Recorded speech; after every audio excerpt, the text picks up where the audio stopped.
What does everyone do but won't admit? Don't go to see the doctor when they know they should. Have, and even win, an argument with a stranger from an encounter 3 years ago when you didn't say anything at the time. Has to be done in the shower. Give advice that they don't follow. Ask for advice and don't follow. 100% usually it's to see if you agree with them. If not, oh well. Wonder if people that have since long disappeared from your life, or you've only met once or twice, from time to time still think about you. Probably so. I know I have. I've also caught up with people I haven't seen in a decade or more who said they thought of me on occasion. Some of these thoughts of others are seemingly random thoughts that have no connection to anything as of recent.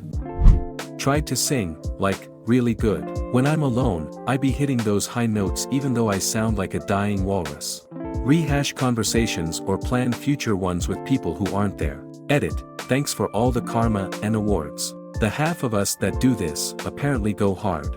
And there's something called maladaptive daydreaming, that is a totally different level where you can go from rehashing conversations and events incessantly trying to find an ideal version, to putting yourself in totally fictive situations and fantasy worlds for hours a day. Judge. We all do it. It's about being intelligent enough to not let that cloud our perspective.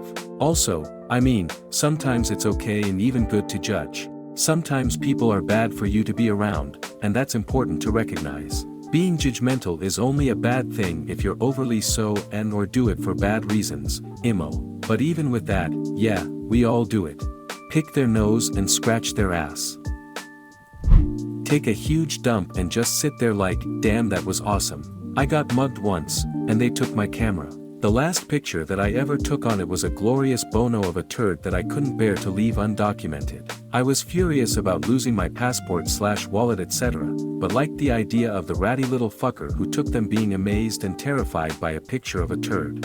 Pick sides, physically they don't, but mentally they do.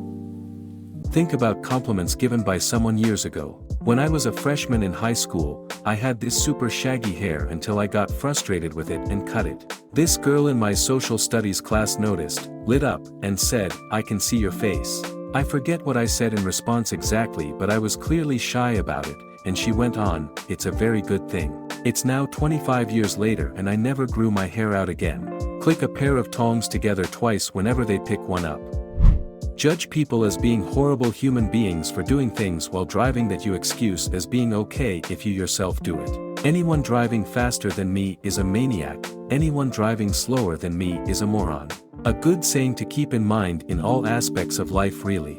Lay awake at night remembering everything that you've done wrong in your entire life in 30 seconds and then just lying there thinking about each and every one of them individually until you've got to get up and do SMTH for the day. Lie. Everybody lies. Thanks Dr. House. Look at their poops in the toilet. Your doctor will tell you that's actually a good habit to get into because it can alert you of any GI problems you might have. My gastro doctor told me to always look before I flush. It saved my husband. He caught a GI problem before it got serious. Procrastinate. We all did it at one point in our lives. Most are right now by browsing Reddit.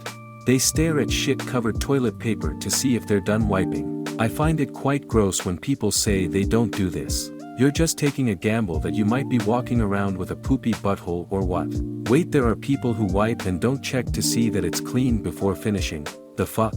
I had a coworker who always said he gave 3 no-look swipes and that was it, period. Have biased opinions. Unless you've been living in a cave with no outside communication, your opinions are skewed. We should note that most biases are totally fine and acceptable. You just need to understand them, account for them, and in some cases confront them to keep them from being a problem. We're all going longer than 1 week between bedsheet washes. Wait, you're supposed to wash bed sheets every week.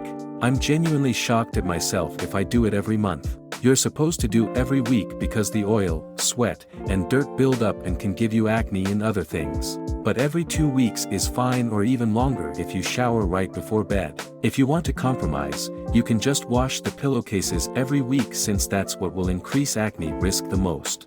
Cup your hands over your chest in the shower. Let it fill with water. Then let the water drop all at once. Haven't done this in years. I'll be right back. Have fun water dropping.